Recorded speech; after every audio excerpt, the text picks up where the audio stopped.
Banyak yang nanya, gimana ya cara gue tuh untuk bisa menemukan niche gue itu apa? Kalau misalnya nggak ketemu niche-nya, gue nggak bisa nih bikin konten nih. Oke, ini yang mau kita bahas, gimana cara kalian bisa nemuin niche kalian ketika mau buat konten. Halo guys, balik lagi sama gue William Sudana. Dan buat kalian yang baru pertama kali mampir ke channel ini, setiap Senin, Rabu, dan Jumat gue selalu berbagi konten seputar bagaimana cara kalian bisa mendapatkan uang dari sosial media.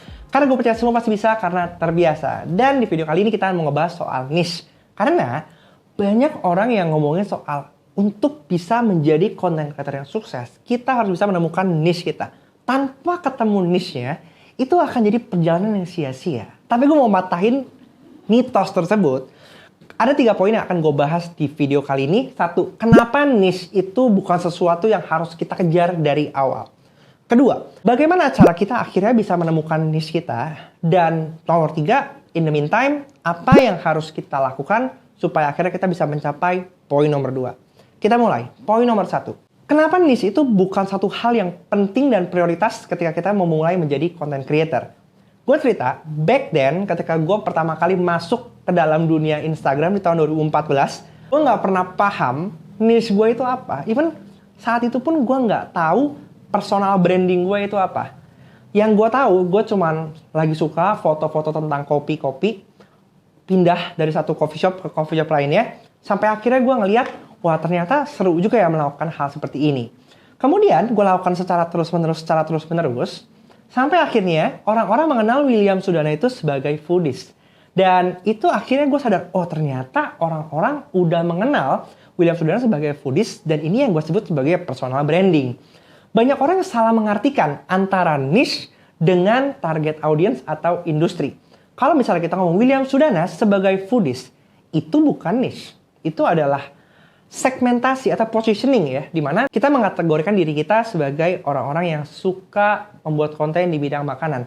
Tapi niche itu bisa lebih dispesifikan lagi, misalnya William itu adalah seorang foodies yang suka meng-highlight jenis-jenis kopi yang berbeda di setiap coffee shop. Niche, ada satu segmentasi atau spesifikasi yang kita keluarkan dalam setiap yang kita bagikan.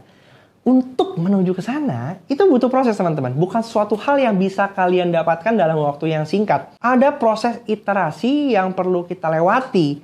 Dan itu kayaknya susah banget nih kalau kita harus bisa punya target menemukan niche kita dalam waktu yang singkat. Dan di tahap awal ini, mungkin juga nggak banyak orang yang peduli soal apa niche kalian. Yang mereka butuhkan adalah gimana sih konten kita itu bisa bermanfaat dan ngasih insight, informasi, ataupun mungkin hiburan buat orang-orang yang nikmatin. Karena term niche ini sebetulnya cukup segmented dan eksklusif. Hanya kepada orang-orang yang membutuhkan aja. Sedangkan untuk orang-orang yang awam, mereka belum tentu peduli dan memikirkan hal itu. William niche-nya nggak jelas gitu kan. Nggak peduli orang. Yang penting konten yang dibagikan oleh William itu bisa ngasih sesuatu lah ketika gue baca. Gimana cara kita nemuin niche kita? Balik lagi ke cerita gue, dalam proses perjalanannya saat gue menjadi foodies, akhirnya gue nggak ketemu satu niche yang spesifik dalam perjalanan itu. Kemudian gue pindah haluan menjadi seorang entrepreneur, akhirnya gue nggak lagi ngebahas konten-konten seputar food, lalu pindah ke dalam konteks sosial media. Karena saat itu, objektif yang lagi gue bangun, bagaimana gue bisa memperkenalkan diri gue sebagai creativepreneur dan co-founder dari Fosfoyer. Dan di situ pelan-pelan, awalnya cuma ngebahas sosial media dalam konteks general, pelan-pelan gue menemukan bahwa ada satu masalah yang mau gue angkat, di mana konteksnya itu lebih ke hal-hal yang mungkin orang nggak berani ngomong. Dan perlahan-lahan, gue menemukan bahwa orang itu mulai suka ketika gue ngomong sesuatu hal yang lebih vokal, pemikiran gue, dan berbagai macam perspektif yang mungkin orang lain nggak berani bahas. Dan itu yang akhirnya gue sadar, oh ternyata mulai ketemu nih ya, ada warna-warna dan karakter keunikan yang menjadi karakter orang lain nggak temukan dari kreator yang lain. Apakah itu niche? Bisa jadi iya, bisa jadi bukan. Tapi bukan itu lagi, karena yang membuat kita sustain itu bukan niche kita. Tapi bagaimana kita juga bisa beradaptasi dengan hal-hal yang terjadi di sekeliling, terutama dalam dinamika di sosial media. Apakah saat ini gue udah menemukan niche gue? Nggak benar-benar tahu, tapi I know what I am doing. Paling nggak gue paham pesan apa sih yang mau gue bawa, gimana gue mau empowering teman-teman semua untuk bisa terbuka matanya bahwa sosial media ini adalah kesempatan dan opportunity karir yang dulu itu nggak pernah dilihat, tapi sekarang udah nyata di depan kita. Dan itu yang pengen gue bawa kepada konten-konten yang gue bagikan selama ini, bahwa perjalanan kita di sosial media ini adalah sebuah maraton, bukan sprint di depan mata doang yang pendek, harus kejar-kejaran dan cepet-cepet siapa yang duluan sampai garis finish.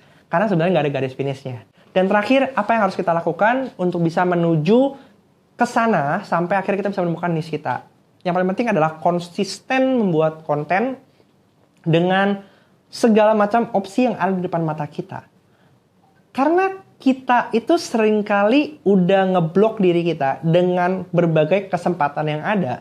Sehingga pada akhirnya kita ngerasa ini bukan niche gue, jadi gue gak mau coba. Padahal ketika kita coba explore, ternyata audiens yang akan nonton konten kita tuh ternyata ngerasa konten itu bermanfaat. Walaupun itu bukan sesuatu yang kita banget, tapi ternyata mereka suka dengan pembahasan kita. Justru di tahap awalnya jangan sampai kalian udah ngeblok diri dengan berbagai macam kesempatan yang ada, karena kalian nggak pernah tahu bahwa niche yang sebenarnya menjadi keunikan kalian adalah sesuatu yang bukan kalian expect di awal. Jadi teruslah mencoba, dilakukan terus-menerus, dicoba lagi, karena semua pasti bisa karena terbiasa. Karena ketika kita melakukan terus-menerus secara repetisi dan ada kuantitinya, apa yang menurut kita nggak mungkin itu ternyata bisa terjadi dan menjadi kesempatan yang nggak pernah kita sangka-sangka. Jadi jangan pernah menutup kesempatan dan pernah merasa kalian nggak mampu, karena semua pasti bisa karena terbiasa. Balik lagi ke slogan di situ. Oke, jadi buat kalian yang ngerasa video ini bermanfaat, silahkan hit like buttonnya dan juga subscribe kalau misalnya kalian pengen dapat konten-konten seputar kayak gini lagi. Dan sampai jumpa di video selanjutnya. Semua pasti bisa karena terbiasa. Bye!